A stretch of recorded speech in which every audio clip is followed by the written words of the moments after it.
Hey guys, doing another dumb Quran verse. So this is actually going to cover 3 verses from the Quran, and there are probably more in this vein, but this is a good introduction to prove a point. Okay, so this is Surah 2, 256, the famous, "Let there be no compulsion in religion, for the truth stands out clearly from falsehood."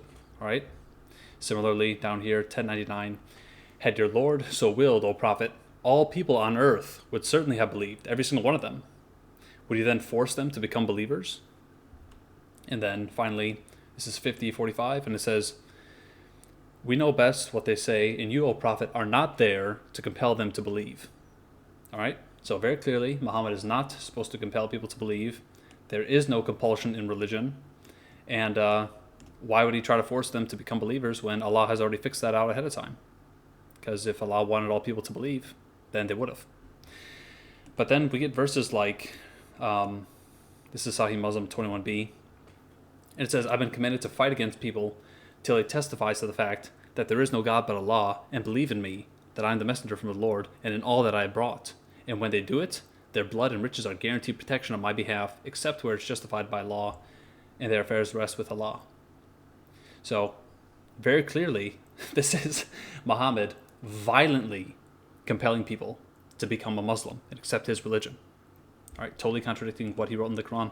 This is Sahih Muslim 1767a, and it says, "I will expel the Jews and the Christians from the Arabian Peninsula. I will not leave any but Muslim."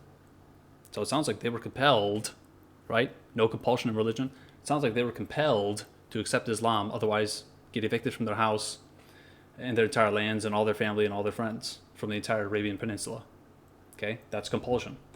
Sunan an-Nasai 40:59, it says, "The Messenger of Allah said, whoever changes his religion, kill him." And this is his Islamic religion, obviously. And all of these 3 hadith that I just went through are narrated many, many times. The one where he says, "I've been commanded to fight until everyone's a Muslim." And that's rooted in the Quran, of course. The one where he says, "I'm going to expel all the Jews and the Christians from the Arabian Peninsula." And then the commandment to kill apostates, which is also narrated based on the Quran. Okay, so clearly Muhammad totally contradicted himself, or made the whole concept of compulsion totally nonsensical, totally, I guess, incomprehensible. He made it meaningless by saying basically, well, no compulsion in religion, except if you don't accept my religion, okay, I'm going to besiege your country until you have to pay me a tax. I'm going to kick you out of the entire Arabian Peninsula if you're a Jew or Christian. And if you ever try to leave, no compulsion of religion, if you ever try to leave, I'm going to kill you." So see, it's just completely nonsensical. It's like these words mean nothing. You've made the whole concept of compulsion meaningless.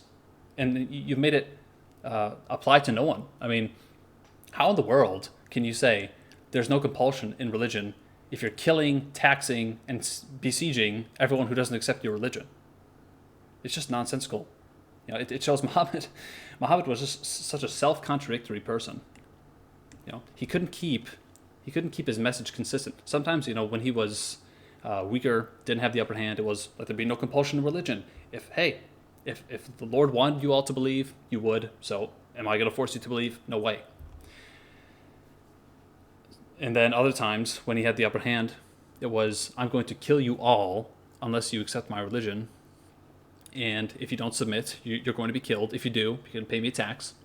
And if you do accept my religion and you ever try to leave, I'm going to cut your stinking head off." That's what he taught. And so, yeah, these 3 verses, and there are probably many more in the Quran, are totally false and self-contradictory. There are contradictions in the Quran and between the Quran and the Hadith, and this is a prime example, an indisputable, irrefutable example of a contradiction within Islam. All right, I'll see you guys.